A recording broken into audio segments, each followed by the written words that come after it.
நண்பர்களே வணக்கம். குடியாத்தம் குமரன். இந்த உலகத்திலேயே எத்தனையோ நாடுகள் இருக்குது. நம்பர் 1 ஃப்ராடு கிரிமினல் யாருன்னு கேட்டா நம்ம பிரைம் மினிஸ்டர் நரேந்திர மோடிஜி தான். நான் இது வரைக்கும் எந்த பதிவிலும் பிரதமரை பேசும்போது மரியாதைக்குரிய பிரதமர் நரேந்திர மோடிஜி தான் பேசியிருக்கேன். ஆனா இன்னைக்கு அந்த ஆள் பார்த்திருக்கிற வேலை என்ன பாத்தீங்களா? நாடு முழுவதும் கள்ள ஓட்டு சேர்த்திருக்காங்க. நாடு முழுவதும். இன்னைக்கு சோசியல் மீடியால வைரலான ஒரு நியூஸ் என்னன்னு கேட்டா இதுதான். நாடு முழுவதும் கள்ள ஓட்டுங்க. இவங்க எப்படி 3வது முறை ஆட்சிக்கு வராங்கன்னு பார்த்தா இப்பதான் தெரியுது நமக்கு இவங்க எப்படி 3வது முறை ஆட்சிக்கு வராங்கன்னு. எல்லா கள்ள ஓட்டு. மகாராஷ்டிரா ஆட்சிக்கு வந்ததுக்கு காரணம் கள்ள ஓட்டு. யூபியில் ஆட்சிக்கு வராங்கன்னா கள்ள ஓட்டு. டோட்டல் எல்லாமே கள்ள ஓட்டு போட்டு இன்னைக்கு இவங்க ஆட்சிக்கு வராங்க. இதை கண்டுபிடிச்சது யாருன்னு கேட்டா மிகுந்த மரியாதைக்குரிய எதிர்கட்சி தலைவர், இளம் தலைவர் ராகுல் காந்தி தான் இதை கண்டுபிடிச்சார். இவர் மோடி என்ன சொல்றாங்கன்னு கேட்டா கிரெடிபிள் லீடரா. Modi is an credible leader. Modi is an international, the best, the first leader. Modi is a good administrator. Modi is a humanity person. Modi is a very good orator. Modi is a very good leader in international. Modi is a role model for all the international leader. Modi is God. இப்படி சொல்றாங்க மோடியை. But according to me, Modi is not a credible leader. Modi is not a great leader. Modi is not a good administrator. Modi is not a good orator. Modi is not a good leader, a good prime minister. Narendra Modi is a number 1 criminal in international criminal is Narendra Modi. He is a criminal. He is a fraud. Modi is a 420, 420 and 840. Bravely, I am blaming Modi. You are a criminal. You are an activist. Modi is an activist. நமக்கு இருக்கிற ஒரே ஒரு உரிமை என்ன தெரியுங்களா? நமக்கு இருக்கிற ஒரே ஒரு உரிமை எல்லாமே பறிச்சுட்டாங்க. நம்ம உரிமைகள் எல்லாம் பறிக்கப்பட்டது. நம்ம கிட்ட இருக்கிற ஒரே ஒரு உரிமை அந்த ஓட்டு உரிமைங்க. இந்த ஜனநாயகத்தின் இறுதி எஜமானர்கள் வாக்காளர் பெருங்குடி மக்கள். அந்த ஓட்டு உரிமையை கூட நம்ம கிட்ட இருந்து பறிச்சிருக்காங்கன்னு கேட்டா இது எவ்வளவு அக்கிரமம், இது எவ்வளவு அநியாயம். இப்படிதானே நீங்க 3வது முறை ஆட்சிக்கு வரீங்க பிஜேபி. இன்னைக்கு எல்லா மாநிலத்திலும் பிஜேபி வட மாநிலத்திலே ஆட்சிக்கு வருகிறது என்று சொன்னால் அது எப்படி சாத்தியம்? இதோ இப்படி கள்ள ஓட்டு போட்டு திருட்டு பசங்க கள்ள ஓட்டு போட்டு வரானுங்க. எல்லாமே திருட்டு ஓட்டுங்க. பீகார்ல கிட்டத்தட்ட 67 லட்சம் ஓட்டர்களை நீக்கி இருக்காங்க. பீகார்ல 67 லட்சம் வாக்காளர்களை நீக்கி இருக்கிறார்கள். அந்த வாக்காளர்களை தமிழ்நாட்டில் சேர்ப்பதற்கு அவர்கள் திட்டம் தீட்டியிருப்பதாக இன்றைக்கு தகவல் வருகிறது. இங்கே தமிழ்நாட்டிலே முதலமைச்சர் தலைவர், தமிழினத்தின் தலைவர், தேச தலைவர் தளபதி ஸ்டாலின் அவர்கள். இங்க அந்த பாச்சா எல்லாம் நடக்காது.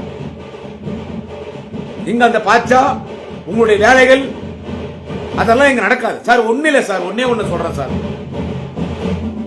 10க்கு 10 ரூம் சார். 10க்கு 10 ரூம். 10க்கு 10 ரூம்ல மட்டும் 87 வாக்காளர்கள் சேர்த்திருக்காங்க. ஒரு 10க்கு 10 ரூம்ல எத்தனை பேர் இருக்க முடியும் சொல்லுங்க? ஒரு 10க்கு 10 ரூம்ல எத்தனை பேர் இருக்க முடியும்? மிஞ்சி போனா அப்படியே நெருங்கி படுத்தா கூட 10 பேர் படுக்கலாம். ஆனா 87 பேர் ஒரு 10க்கு 10 ரூம்ல இருக்கிறாங்க. மகாராஷ்டிரால சேர்த்திருக்கிறான். அதுல இந்து இருக்கிறாங்க, முஸ்லீம் இருக்கிறாங்க, கிறிஸ்டின் இருக்கிறாங்க. மதவாத அரசியல் நடத்துகிற பாஜக கள்ள ஓட்டு சேர்க்கறதுல மட்டும் மதசார்பற்ற நடந்திருக்காங்க. மகாராஷ்டிரால ஒரே ஒரு ரூம்ல மட்டும் 87 பேர் இருக்கிற மாதிரி கள்ள ஓட்டை சேர்த்திருக்காங்க. கர்நாடகால அதே மாதிரி பண்ணிருக்காங்க. அப்போ நரேந்திர மோடி 3வது முறை பிரதமரா வராபடி என்ன எப்படி வராபடி சொல்லுங்க? 3வது முறை நரேந்திர மோடி பிரதமர் என்று சொன்னால் இப்படி கள்ள ஓட்டு போட்டுதான் நரேந்திர மோடி பிரதமராக வந்திருக்கிறார் சார். பீகார்ல ஒரே ஒரு பையன் சார். பீகார்ல ஒரே ஒரு பையன் சார் 10 ஓட்டு போடுறான் சார். பீகார்ல ஒரே ஒரு பையன் 10 ஓட்டு போடுறான். அவன் இன்னைக்கு பேசுறான் சோசியல் மீடியால. இன்னைக்கு காலையில இருந்து அந்த வீடியோ தான் வைரலா போகுது. அவன் என்ன சொல்றான்னா, அந்த வடமாநில அந்த பையன் சிரிச்சுட்டே சொல்றான். என்ன சொல்றான்னா, மே ஏக் ஆத்மி 10 वोट डाला, மே ஏக் ஆத்மி 10 वोट में डाला சொல்லி சிரிச்சு சொல்றான். ஒரே ஒரு ஆளு 10 ஓட்டு போட்டேன்னு அவன் சொல்றான். இது நாட்டு மக்கள் சிந்தித்து பார்க்க வேண்டும். இதை நாட்டு மக்கள் சிந்தித்து பார்க்க வேண்டும். இப்போ மோடியை பார்த்து credible leader, uncorrupted leader, national leader, role model leader, role model prime minister இப்படி எல்லாம் சொல்றீங்கல்ல. டேய், உண்மையான கிரெடிபிள் லீடர் யார் என்று கேட்டால், credible leader in India is அவர் லீடர் தலைவர் தளபதி Stalin. Uncorrupted leader in India is அவர் தலைவர் தளபதி Stalin. A role model leader in India is our தலைவர் தளபதி Stalin. A role model chief minister for all the chief ministers in India, the role model chief minister is our leader தலைவர் தளபதி Stalin. A punctual leader in India is our honorable Tamil Nadu chief minister தலைவர் தளபதி Stalin. He is a leader, but Modi is not a leader. He is a KD, he is a fraud, he is a criminal, he is a rubbish leader, he is a dustbin, he is a drainage. எங்க வாக்குரிமை பறிக்கிறதுக்கு உனக்கு என்ன உரிமை இருக்கிறது? எங்களுடைய வாக்குரிமை பறிப்பதற்கு மோடிக்கு என்ன உரிமை இருக்கிறது? அடிமடியிலே கைவிட்டான் சார். ஆட்டை கடிச்சு மாட்டை கடிச்சு கடைசியில மனுஷனை கடிக்கிற மாதிரி நம்மளுடைய ஓட்டை திருடுறான்னா இதை மக்கள் யோசிச்சு பார்க்கணும். அவன் அதனாலதான் மக்களை பார்த்தா பயப்படல. ஒரு அரசியல்வாதியும் ஒரு பிரதமராக இருந்தாலும், முதலமைச்சராக இருந்தாலும், சட்டமன்ற நாடாளுமன்ற உறுப்பினர், ஒன்றிய அமைச்சர், மாநில அமைச்சராக இருந்தாலும், உள்ளாட்சி பிரதிநிதி யாராக இருந்தாலும், இந்த ஜனநாயகத்தின் இறுதி எஜமானராக இருக்கக்கூடிய வாக்காளர்கள் மக்களை பார்த்து பயப்படணும். அவன் மக்களை பார்த்து பயப்படல. ஏன் அவன் ஏன் மக்களை பார்த்து பயப்படுறான்? அடுத்த மக்கள் நமக்கு ஓட்டு போடணும், நல்லது பண்ணாதான் ஓட்டு போடுவாங்க அப்படின்னு நினைக்கிறவன் மக்களை பார்த்து பயப்படுவான். இவன் தான் கள்ள ஓட்டு வச்சிருக்கானே, அப்புறம் இவன் தான் மக்களை பார்த்து பயப்பட போறான். கள்ள ஓட்டு போட்டு கள்ளத்தனமாக பிரதமராக வருகிற ஒரு நபர் இன்றைக்கு இந்த நாட்டிலே இருக்கிறார் என்று கேட்டால் நம் நாடு எங்கே சென்று கொண்டிருக்கிறது? ஒரு இளைஞரும் சிந்திக்க வேண்டும். ஒரு மாணவர் சமுதாயம் சிந்திக்க வேண்டும். இந்த நாட்டில் ஒரு மிகப்பெரிய மக்கள் புரட்சி ஏற்பட வேண்டும். இந்த பாஜக என்கின்ற இந்த கேடி ஆட்சியை அகற்ற வேண்டும். மோடி என்கின்ற அந்த மக்கள் விரோத மனிதனை இந்த நாட்டை விட்டு அப்புறப்படுத்த வேண்டும். நாடு கடத்த வேண்டும் மோடியை. என்னென்னவோ பண்ணாங்க, எல்லாமே சகிச்சுக்கணும். சொன்ன ஒண்ணுமே செய்யல. அது சரி, மக்களை நாளைக்கு நமக்கு ஓட்டு போடுவாங்க, செஞ்சாதான் ஓட்டு போடுவாங்க நினைச்சா தானே. இவன் தான் கள்ள ஓட்டு வச்சிருக்கானே, அப்புறம் எப்படி மக்களுக்கு செய்வான்? எல்லார் அக்கௌண்ட்லயும் 5 லட்சம் போடுறோன்னு சொன்னாங்க, அப்புறம் ஏமாத்தினாங்க. கேட்டதுக்கு என்ன சொல்றாங்க? வெளிநாட்டில் இருக்கிற கருப்பு பணத்தெல்லாம் நம்ம எடுத்துட்டு வந்தா ஒரு அக்கௌண்ட்ல 15 லட்சம் போடலாம் தான் சொன்னமே தவிர 15 லட்சம் போடணும் நாங்க சொல்லலையே அப்படின்னு சொன்னாங்க. ஆனா மோடி சொன்னது உண்மை. எல்லா அக்கௌண்ட்லயும் 15 லட்சம் போட மோடி சொன்னது உண்மை. அப்புறம் இன்னொன்னு சொன்னாங்க சார், இன்னைக்கு கார் இல்லாத வீடே இல்லை. இன்னொன்னு என்ன சொன்னாங்கன்னு கேட்டீங்கன்னா, டோல்கேட்டே கிடையாது சொன்னாங்களா இல்லையா? இதே பாரதிய ஜனதா கட்சி இந்த நடந்து முடிந்த நாடாளுமன்ற தேர்தலிலே அவர்கள் தந்த வாக்குறுதியில் டோல்கேட்டே கிடையாது. நாங்கெல்லாம் தமிழ்நாடு ஃபுல்லா சுத்துறோங்க, எங்களுக்கு டோல்கேட்டே மாசம் ஒரு 10,000 ரூபாய் வருதுங்க. ஆனா இன்னைக்கு டோல்கேட் அவர் இருக்குது. இப்படி எதுவுமே சொன்னது மோடி செய்யல. அவர் போடுற துணி பாத்தீங்கன்னா 10 லட்சம் 5 லட்சம். அவர் போற பிளைட் பல ஆயிரம் கோடி. மக்கள் பணத்துல, மக்கள் வரி பணத்துல ஒரு உல்லாசமான வாழ்க்கை வாழ்ந்து கொண்டிருக்கிறார் நமது பிரதமர் மோடி. இதுக்கெல்லாம் என்னடா காரணம் கேட்டா, அந்த கள்ள ஓட்டு, திருட்டு ஓட்டு. இந்த திருட்டு ஓட்டு போட்டு அந்த திருட்டு ஓட்டுல இன்னைக்கு நீ 3வது முறை பிரதமரா வந்துட்டு 4வது முறையும் நாங்க தான் வருவோம்னு பாஜக சொல்றான்னா அவன் எந்த தைரியத்துல சார் சொல்றான் 4வது முறை நாங்க தான் வருவோம்னு? கொஞ்சம் சொல்லுங்க சார். 4வது முறை நாங்க தான் வருவோம்னா இந்த திருட்டு ஓட்டு, கள்ள ஓட்டு வச்சு சொல்றான் நாங்க 4வது முறை வருவோம் சொல்லி.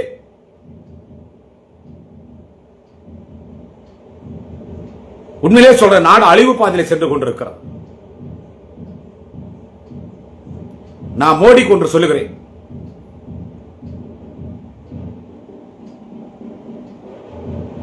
டோல்கேட் இல்லைன்னு சொன்னாரு ஒருத்தர், கமெண்ட்ல கேக்குறாரு, கொங்கு ஜீவான்னு சொல்லி சொன்னாங்க. நான் வேணா நாளைக்கு அந்த வீடியோ கிளிப்பிங்ஸ் நான் உங்களுக்கு அனுப்புறேன். டோல்கேட் இல்லைன்னு சொன்னாங்க, டோல்கேட் இல்லைன்னு சொன்னாங்க, கேஸ் விலை குறைக்கிறேன்னு சொன்னாங்க, பெட்ரோல் விலை குறைக்கிறேன்னு சொன்னாங்க, டீசல் விலை குறைக்கிறேன்னு சொன்னாங்க, ஜிஎஸ்டி வரி குறைக்கிறேன்னு சொன்னாங்க, தமிழ்நாடுக்கு தர வேண்டிய எல்லா ஜிஎஸ்டி கொடுக்கிறேன்னு சொன்னாங்க, விலைவாசி குறைக்கிறேன்னு சொன்னாங்க, எல்லா மாநிலத்துக்கும் என்ன எவ்வளவு நிதி கொடுக்கணுமோ அந்த நிதிகள் எல்லாம் வழங்கப்படும் சொன்னாங்க. ஆனா இன்னைக்கு எதுவுமே சொன்னது எதுவுமே செய்யாம எல்லாமே ஏற்றிட்டாங்க. நம்ம தமிழ்நாட்டுக்கு எவ்வளவு ஜிஎஸ்டி பணம் கொடுக்கணும்? அந்த மாமி, ஊர்கா மாமி, எங்க ஆயா நிர்மலா சீதாராமன் தமிழ் படிச்சா பிச்சை கூட எடுக்க முடியாதுன்னு பார்லிமெண்ட்ல பேசல. தமிழ் படிச்சா பிச்சை கூட எடுக்க முடியாதுன்னு பார்லிமெண்ட்ல பேசினாங்களா இல்லையா? இதெல்லாம் உங்களுக்கு தெரியாதா? சொல்லுங்க. ஒரு பிரதமருக்கு எவ்வளவு மரியாதை கொடுக்கணுமோ அவ்வளவு மரியாதை மாண்புமிகு தமிழகத்தின் முதலமைச்சர், தமிழினத்தின் தலைவர், தேச தலைவர், 2026 மீண்டும் தமிழ்நாட்டின் முதலமைச்சராக பொறுப்பேற்கக்கூடிய தலைவர் தளபதி கொடுக்கிறார். நாளைய தமிழக மாண்புமிகு வாலிப கலைஞர் துணை முதலமைச்சர் அண்ணன் உதயநிதி ஸ்டாலின் கொடுக்கிறார். ஆனா அந்த மரியாதை பிரதமர் மோடி காப்பாற்றுகிறாரா? நீ உண்மையான மக்கள் தலைவனா இருந்து மக்களுக்கு நல்லது பண்ணி 3வது முறை இல்ல 10 முறை கூட இந்த நாட்டுக்கு பிரதமரவா. ஆனா திருட்டுத்தனமா போலி ஓட்டை சேர்த்து திருட்டுத்தனமா பிரதமரா வர மோடியை திருடன் சொல்லாம வேற என்னங்க சொல்றீங்க? நான் இதுவரைக்கும் பிரதமரை கண்டிச்சு நான் இதுவரைக்கும் எந்த பதிவு நான் போட்டதே கிடையாது. நம்ம நாட்டுக்கு பிரதமர் 3வது முறை பிரதமரா வர மக்கள் தேர்ந்தெடுத்தாங்க. இப்பதானே தெரியுது 3வது முறை மோடி எப்படி பிரதமரா வராரு. இப்பதானே சார் தெரியுது. எவ்வளவு அநியாயங்க, எவ்வளவு அக்கிரமம். அவன் தைரியமா இருக்கிறான். மீண்டும் பிஜேபி தான் ஆட்சிக்கு வரும், எங்களை ஒன்னும் புடுங்க முடியாதுன்னு சொல்றான்னா ஆமா அப்படிதான் சொல்லுவான். அவன் தான் திருட்டோடு சேர்த்து லட்சக்கணக்கில் கோடி கணக்கில். இதை தைரியமா காங்கிரஸ் பேரியக்கத்துடைய தலைவர், எதிர்கட்சி தலைவர், ஐஎன்டிஏ கூட்டணியுடைய தலைவர், நாளைய பாரத பிரதமர், இளம் தலைவர் ராகுல் காந்தி இதை கண்டுபிடிச்சார்.